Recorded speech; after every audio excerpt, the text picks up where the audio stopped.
That being number 3, giant rabbits. Did you know that there is such a thing as a giant rabbit? It is true.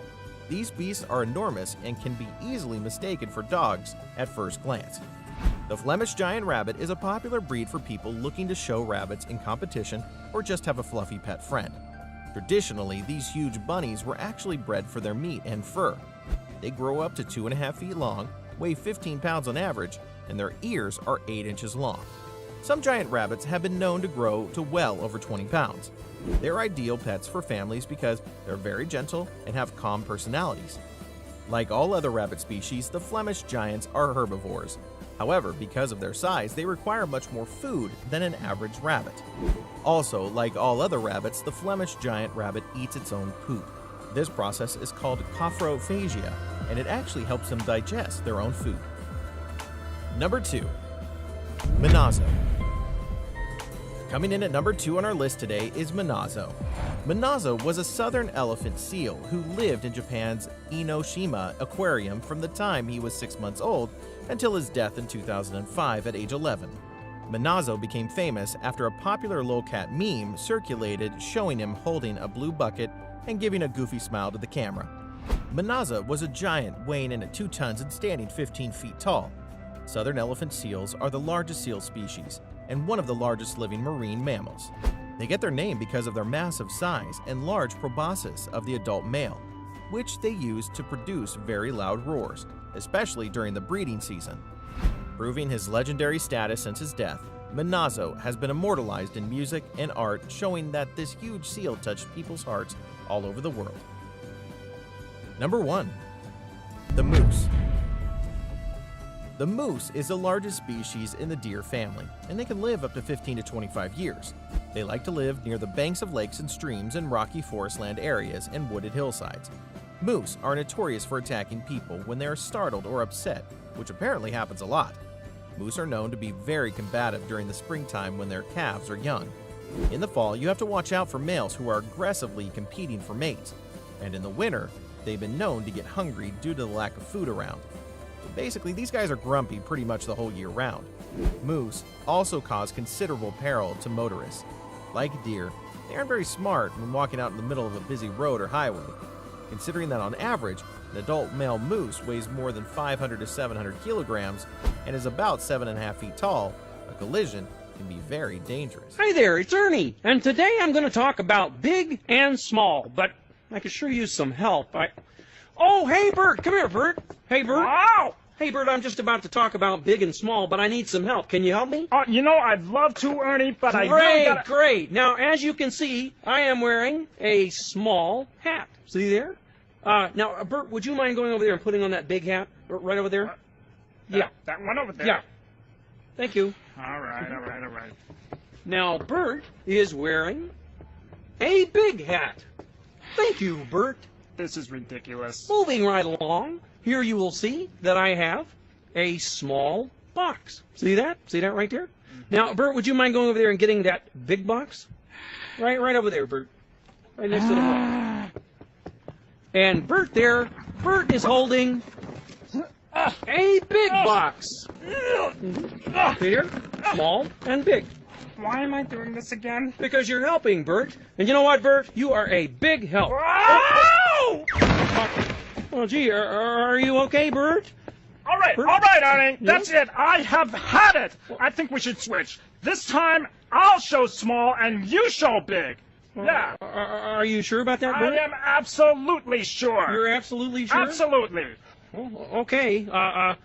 In that case, you should take this cookie here, Bert, the small one. Wow. This is a small cookie. And I have a big cookie. Big Waha! and small. Enjoy your cookie, Bert. At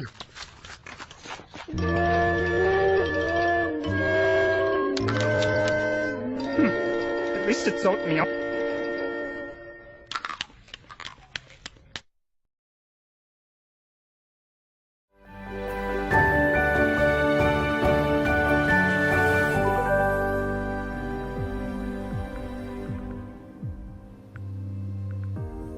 Hey everybody, and welcome to, wait for it, There we go. Engage Insights. We are here today to talk with Jennifer Hoth. I said her name right. I'm going to bring her on here in just a second.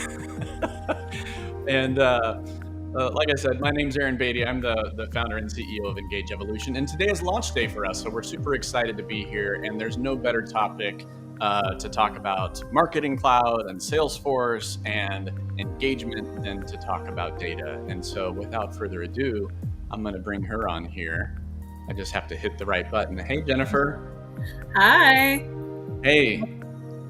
Go ahead and introduce yourself. All right. Well, thank you for saying my last name correctly. Yes. Sorry for all the Star Wars fans out there. It is not pronounced Hoth. It is Hoth. Happy Valentine's Day, everybody. So I am Jennifer Hoth. As my title says, I'm a digital strategy ninja. I was formerly the director and head of global loyalty marketing and CRM at A6 Digital. I have been in the retail space for a very long time, loyalty, CRM, and so I'm really happy to be here to talk about data. And who doesn't love data on Valentine's Day? Data's a good thing. Well, welcome. I'm glad to have you here. And I do have a special guest beyond you, which is the I don't know, Engage Evolution mascot. This is Teddy. His registered name though is Theodore Will, because he's a Wheaton, and I wanted him to be Will Wheaton because I'm a giant nerd. But anyway, I'm this is what you can do when you have your own live stream. You can just do kind of whatever you want. So Exactly. if we ever need to take a break from talking about data, we can just bring on the dog, and that's what the people are really here for. Absolutely. All right, so yeah, a little bit about me. I've been in I started in the exact target space way back in 2012, I think 2011. So we're coming up over 10 years now. Had no idea what exact target was, and just kind of figured it out and learned from some really amazing people, and then kind of went from there. And since those days, I've worked at a few different firms, and finally decided it was time to what do they say? Put out your own shingle. Is that what they say? That's a weird thing. I don't know. Is it? But that's what's happening. Yeah. So hence engage evolution, and excited to work with new folks and new clients and make things happen here. And then Jennifer, I read in your bio that you started an email not knowing what open rate meant. So how did you get your start in email? Oh man, shout out to my former boss and my mentor, Jesse Blount, who took a chance on me when I was at Kohl's. So when I was younger, my goal was to get into a company that was really large and where I'd be able to use my marketing degree for a product that I followed and I liked. I mean, I still partake in retail therapy. And so I got into Kohl's. I started as a contractor, actually. Probably still as it is today in a lot of places. It was hard to get in there unless you knew somebody. So I started as a contractor, and I was looking to try and find a permanent position there. And I kept going up against some of these people that had more Kohl's experience than me. And there was a position open on the email team in which my boss, reached out to me and was like, well, we need help on the email team. What do you know about email? I was like, well, I can send an email from my personal account. And he said, you'll be fine. You're hired. And just threw me into it. And little did I know, I mean, prior to that, I was in marketing, and I was more of a marketing generalist, where at one point I was the marketing department for a company that I worked for, and I did everything. I mean, print and digital, and even when digital was really new, and redesigning a website. And I wasn't sure how I'd feel about just being in one channel. But yes, I mean, I've been doing email since 2011. So 12 years now, which is crazy, and it keeps me on my toes all the time. All right, awesome. That's I'm wondering while you were telling that story if when somebody from Kohl's has to make a sales call and they don't know who they're going to talk to, if they call it a cold call. No. All right. Thanks for the pity laugh. Jokes.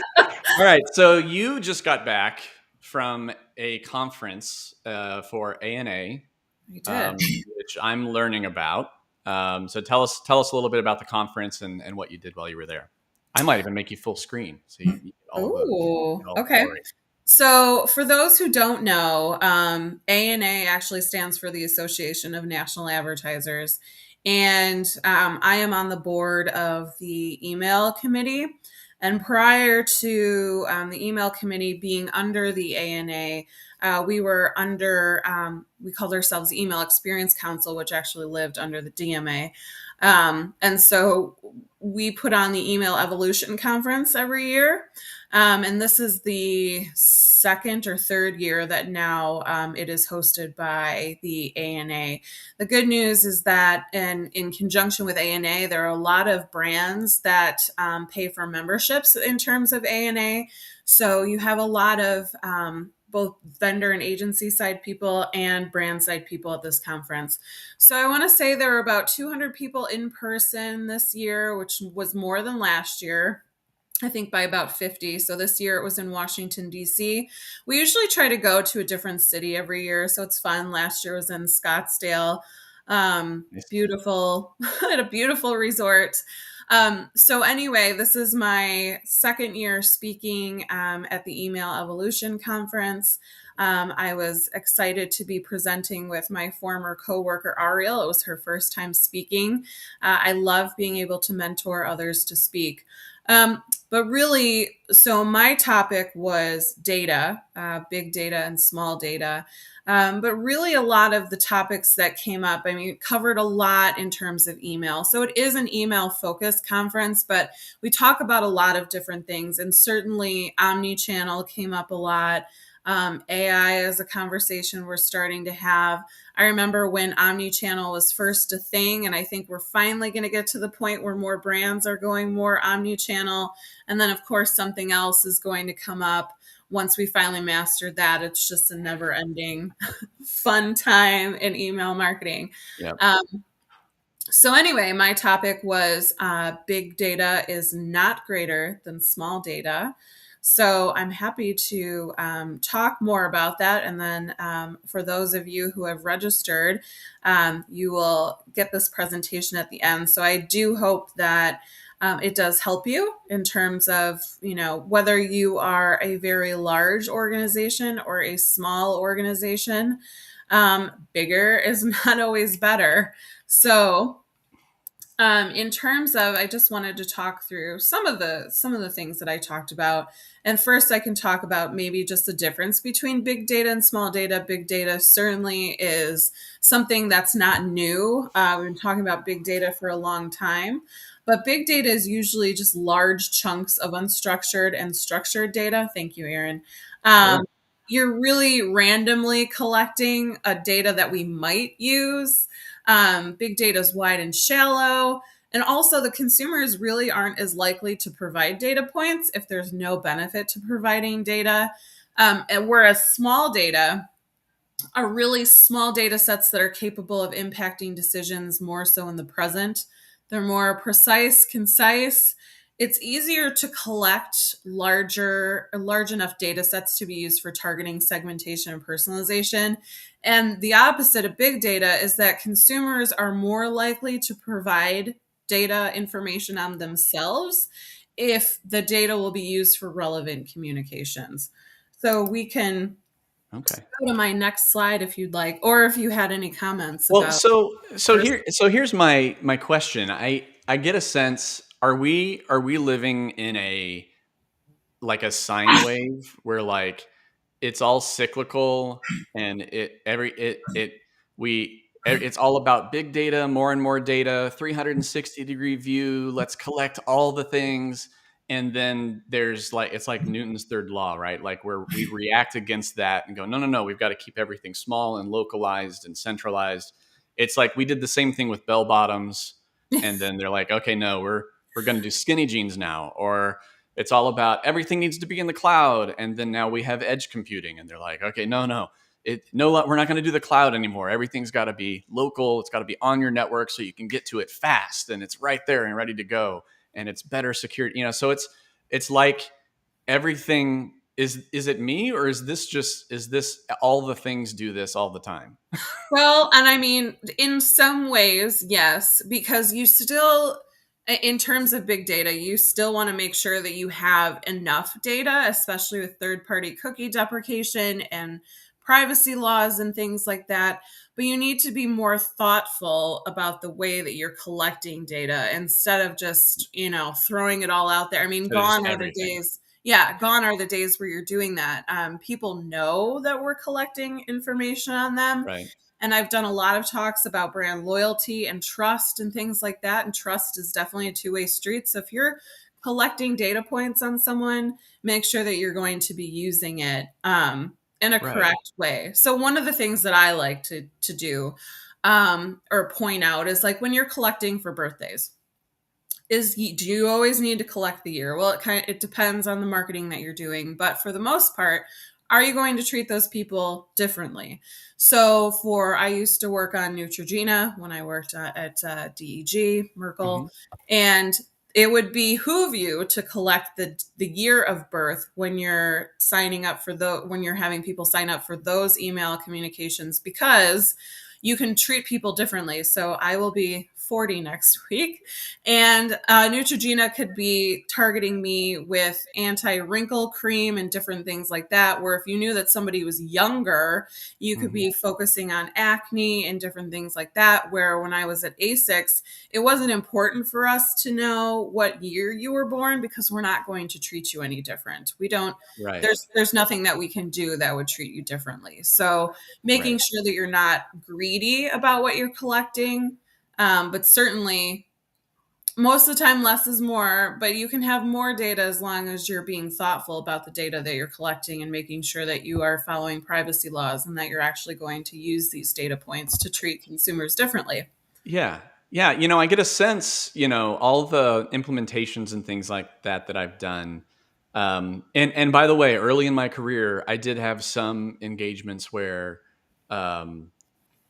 we were asked what data we needed, and we just said, All of it. let's just bring it all in. It'll just be easier. And it might have been easier on the implementation front, but it certainly was not easier on the ease of use front for the poor marketers and business folks and the platform later on who had to decipher what the heck all that data meant and how to actually use it.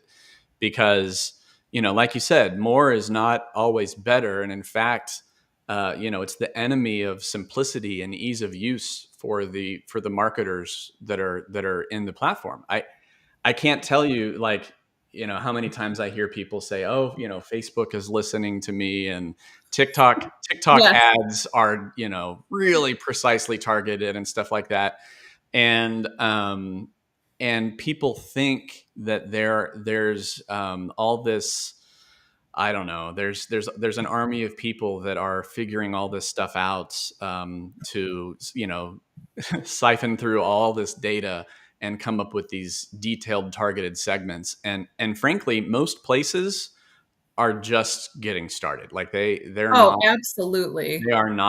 they're not doing any kind of detailed anything. They're lucky to have a welcome series going, and it's just because it's overwhelming. There's so much data available, and frankly, even I'm trying to figure out what the difference between first, second, third party, there's zero party now, which I feel like is a new Yes. thing, but I think it's always existed. But it's a new name for it. So it's insane. Just the volume of data. I mean, look at all those ones and zeros behind you. I know. That probably just spells your name in binary. But anyway, yeah, it's crazy. Yeah, I mean, there's a lot of things to consider. So the more data you have, too, the more you're paying for storage or things that you may not be using that you can put, and especially in this day and age where budgets are being cut and things like that, don't pay for things that you're not going to use. I like to relate this to if you've seen the show Hoarders, or just keeping things if you're paying for a storage unit. I love hoarders. Yes, I know. But like paying for things in a storage unit that, my aunt always says if you haven't worn it in a year, you should probably get rid of it. So putting things in a bin and saying, oh, yeah, I'll get to it. And then eventually you don't have room in your house. And then you pay for a storage unit. And then eventually you end up getting rid of those things when you're paying for this for no reason. Yeah. I mean, that's what a lot of this is, too, is that if you're not going to be using or if it's old data, for example, I mean, consumers change all the time. One of the things I like to say, so a good place to collect information is Preference Center, but I'm a believer in preference centers, but that should not be the only thing that you use. My example that I like to give is when I signed up for emails, let's say when I started working at Kohl's, I was just interested in women's clothing. I was not married. I didn't have any kids. Now, fast forward, I have 2 kids. I'm married, whatever. Does that mean I'm going to go back and update all of those preference centers or even just the one Kohl's that I signed up for all those years ago? Absolutely not. Even in effort to try and I would recommend to clients to at least try and refresh or ask people to update their preferences like every 6 months, every year. But even then things change and who's going to reply to that. So it's not just the amount of data, it's making sure that you're keeping relevant data. Well, and that's the thing that I think TikTok and some of those other social services have really they have really hit the jackpot in terms of the difference between an implied preference and an explicit preference Yes. is exactly what you do when you browse the internet, and when you browse TikTok. And by the way, I will tell you, I had my wife put that you can limit the amount of time that you spend on the app. There's like a setting in the app, Yes. and I had my wife set the password for it because I can't control myself. I will waste an entire day, afternoon, evening, and logically, there's other things I'd rather be doing, but it is so engaging just to, I don't care about that, and move on to the next thing. And for them as a frankly, as a marketing company, which is how they're making their money.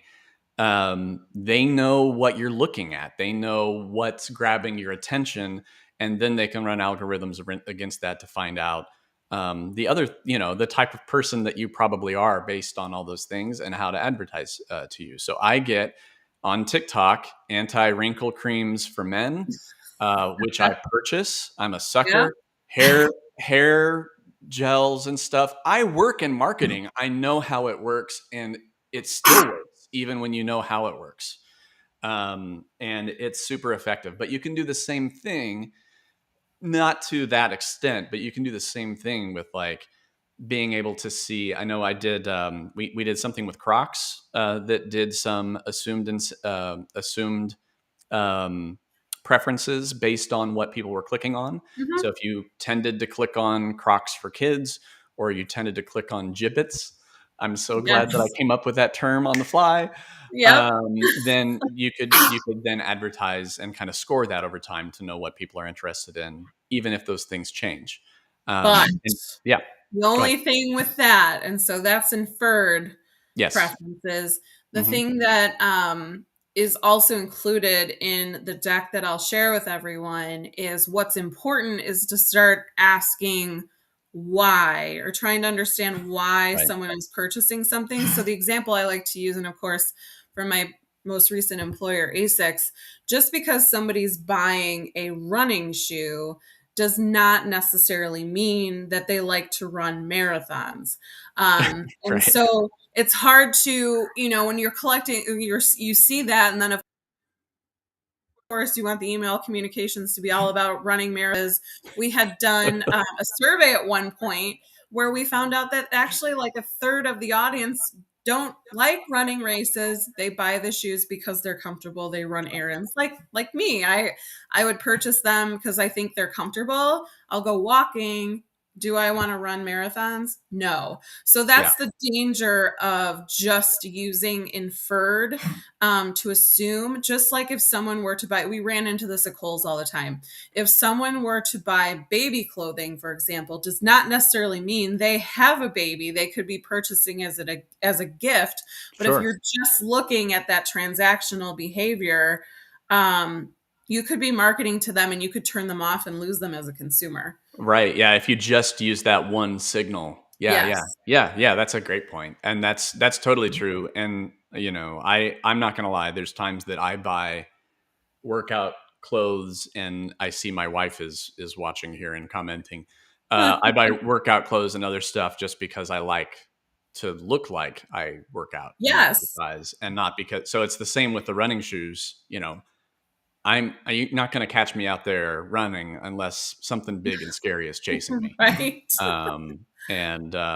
So yeah, I totally get that. Well, so when is, these engagements can happen at any time, right? Like, if you are an end user, or you're at, like you said, like at ASICS, or you're at another brand working on this stuff, you've probably already got a data set that you're working with in your marketing tools. So how do you transition, or how do you start to bring in more relevant data without maybe undergoing a giant implementation project to revamp everything? So I do include a small data kind of framework mindset. Let me just pull that up.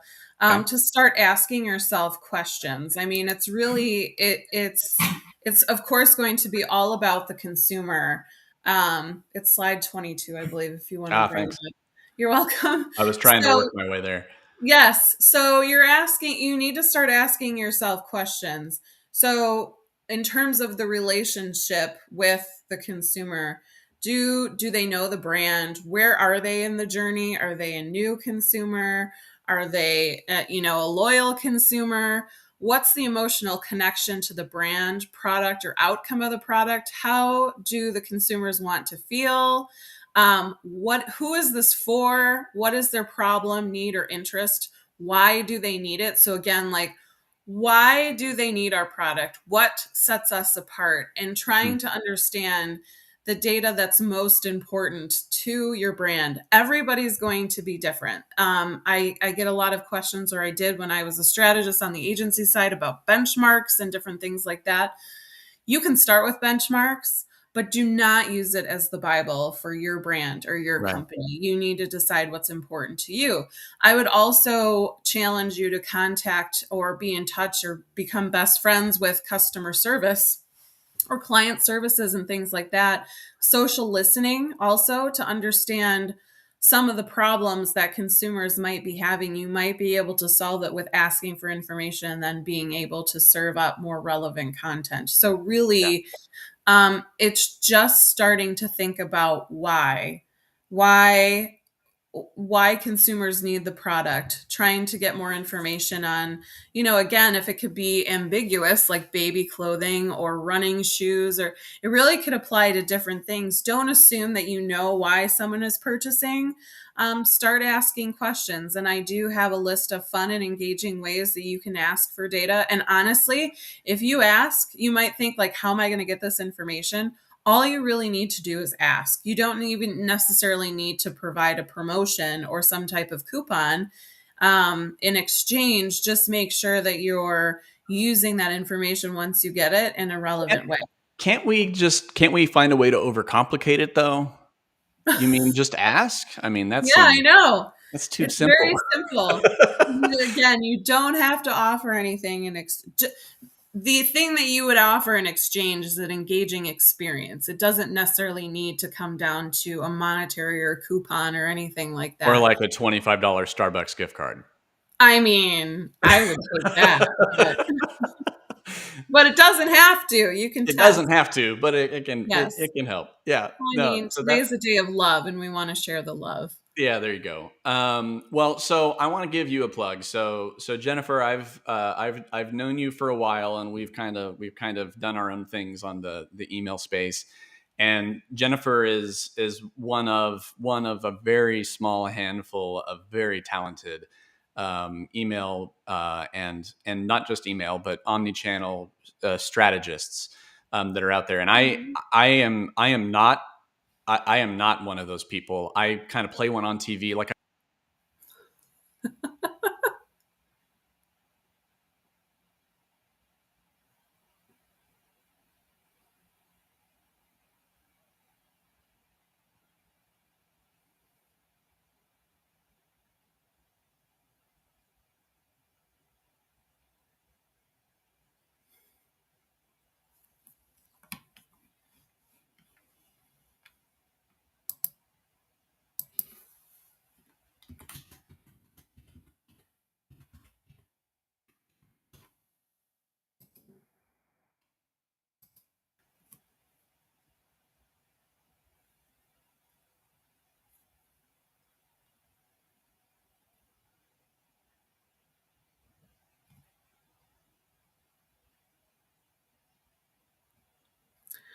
Uh-oh. I think we lost Aaron really quickly. I'm not sure what he was saying about me, but I appreciate everything that he has said. And for those maybe who don't know Aaron or his work, I had the opportunity to work with him when I was at DEG, now Merkle, and he is a very talented person in the technical space of marketing cloud and email, things that I pretend to know that I don't really know.